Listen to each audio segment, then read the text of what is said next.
ito ay rated SPG. Striktong patnubay at gabay ng magulang ang kailangan. Maaaring may masiselang tema, lengguwahe, karahasan, sexual, horror o droga na hindi angkop sa mga bata. Sa kagulat-gulat na pangyayari nga dito kay Doc Benitez ay napaisip at na-realize nga ni Doc Lyndon ang pag-aalaga nga sa kanya nito ni Doc Benitez.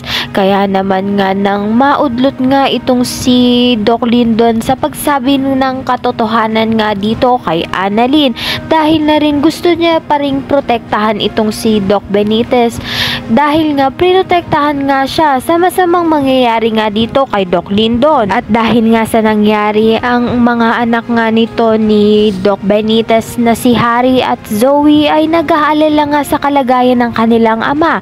Samantalang ito ngang si Moira ay nagagalit nga sa inutusan niya dahil nga nadamay nga itong si Doc Benitez na walang kamalay-malay. At maririnig nga ni Doc Katie at itong si Lynette na kausap nga ni Moira ang inuutusan niya, at ito ang si Moira ang punot dulo nga kung bakit nga napahamak nga itong si Doc Benitez.